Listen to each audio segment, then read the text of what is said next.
Good afternoon, everyone. Energy levels a bit low, so I'm going to try that again. Good afternoon, everyone. It's a bit better. It's always challenging being the last speaker of the day, because depending on where people are, the energy levels kind of drop. I'm not here to try and bring the energy levels up, but hopefully we'll be able to have a discussion in the next 15 minutes. My name is Fadzi Whande. Fadzi is Shona, so I suppose if I was to introduce myself for the benefit of white colleagues, I would say Fadzi means happy, and one day is pronounced one day, not 2 days. So the moral behind my name is I'm guaranteed to make you happy for 1 day, not 2 days, and I have an ex-husband to prove that's true.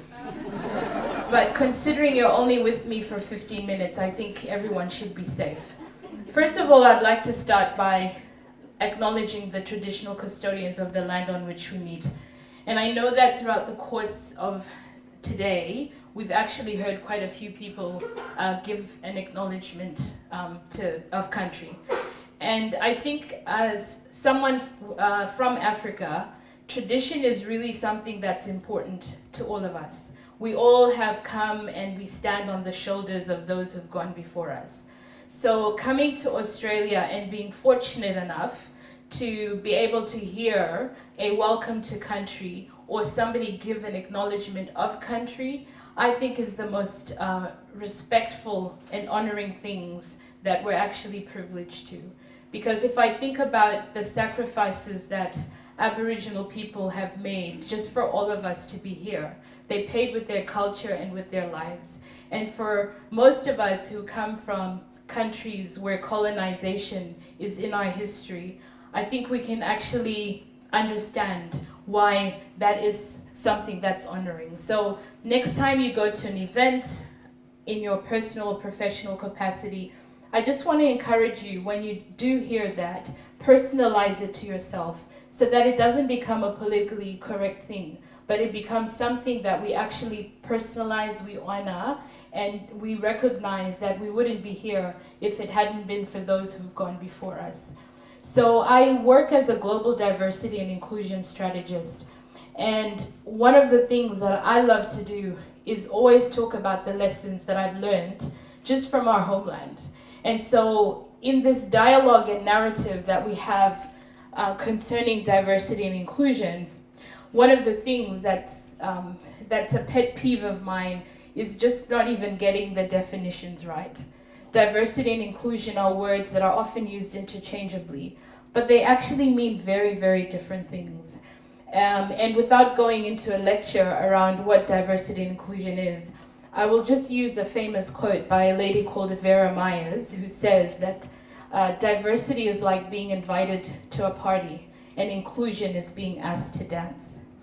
And I think for those of us who have African heritage, we actually know what inclusion is, because inclusion is summed up really in the term Ubuntu, which is it's a South African saying that has actually transcended to a lot of different countries.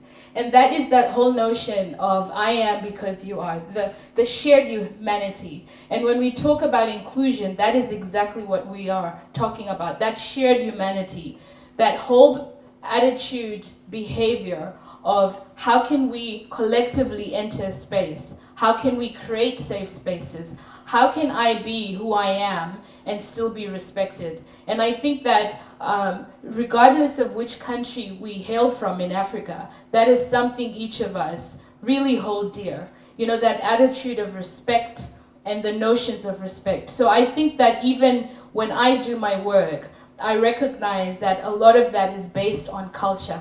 It's not something that I've learned in the Western world just because I have a title of it. It's something that's inherent to me as somebody who was born on the continent. And, you know, one of the things that is a common conversation when we talk about inclusion and diversity is gender diversity and gender equity. And this whole notion of, in Australia particularly, how can we increase women on senior leadership? How can we get more women into decision making? And the 2018 World Gender Report actually lists Rwanda as the 4th country in the world doing exactly that. And if we even move from that and then go to parliamentarians, if we think about just in decision making and this voice that women give, 3 of the African countries, that is Rwanda, Namibia, and South Africa, are in the top 10 and of that. And that's a list of 189. Australia is at number 46, and the USA is 78. So in terms of what can we learn, I think those are lessons that are important. And I think it's something as an African woman that I can wear with pride. Now, does our continent have problems? Absolutely. Does Australia have problems? Absolutely. And so this whole notion and the narrative that has been created that we are a people that are desperate to be helped, and we should be grateful for coming to Australia. Well, Australia should be grateful that we are here, because we are bringing knowledge, we're bringing a lot of insight, but we're actually bringing a perspective that people don't have. And one of the things that makes diversity and inclusion particularly great, and now when the narrative is talking about cognitive diversity, you know, how can we get different skill sets? How can we get different perspectives? Wouldn't it be awesome then to celebrate all the Africans that are coming here, because we do have a different perspective? And just because we're African doesn't necessarily mean our lived experiences are the same. So I was born in Zimbabwe, and a few of my friends who are here who are from Zimbabwe, if we were to stand here and share our stories, our stories would be very different. I, for one, grew up in the States. I've lived in Botswana for 8 years, I've lived in the UK, and I've been here. And so that is no different from the other lived experiences of people. The reality is, until we start recognizing that we are individuals and we share some things that are in common, we will always have a narrative that makes us seem lesser than the others.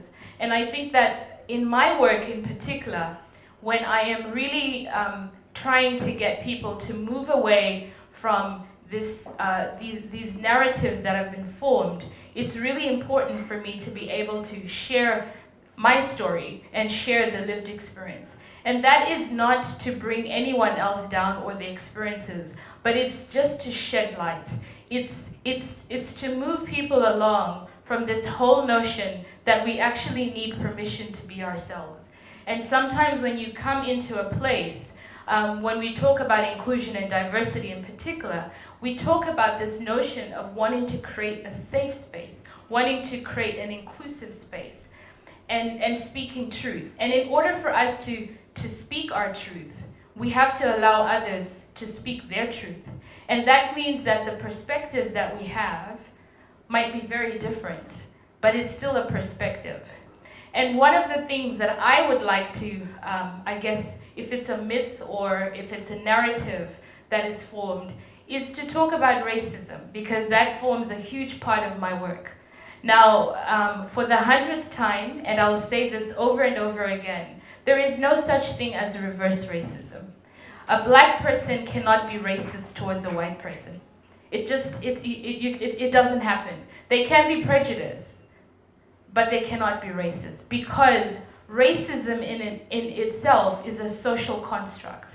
It is something that was created, and if we look through the systems that have actually birthed oppression, we will know, even with the White Australia policy, even in the making of places like America, that there was a distinction between the white race and the other. And this systemic oppression is what actually formed racism.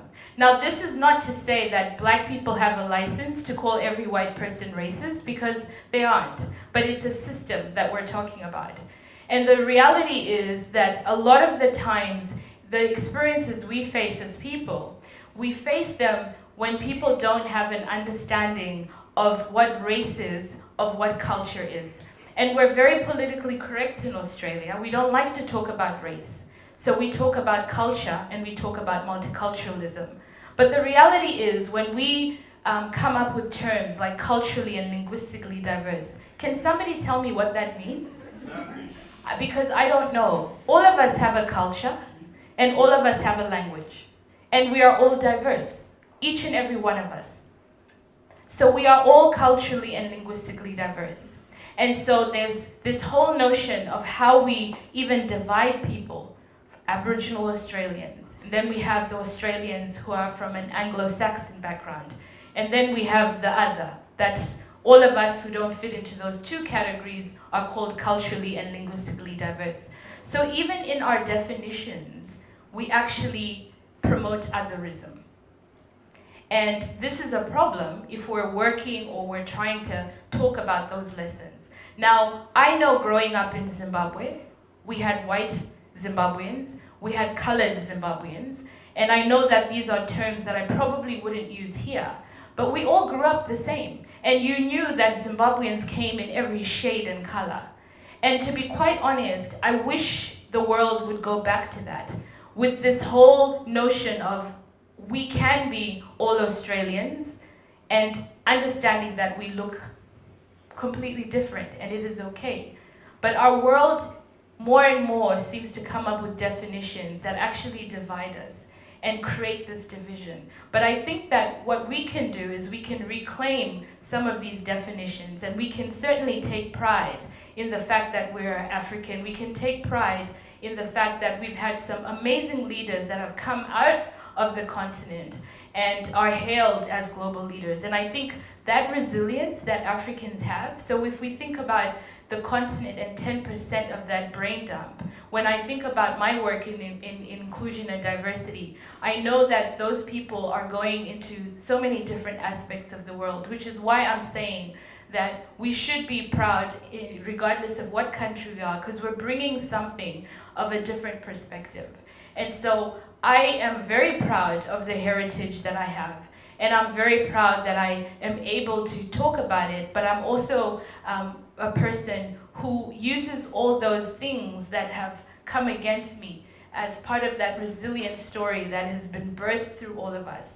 And so my encouragement, I guess, to each and every one of us is to know that our forefathers, our ancestors, and the people that actually birthed our countries and that culture that we have as Africans were very resilient. They fought through some of the most traumatic things, and they still are there.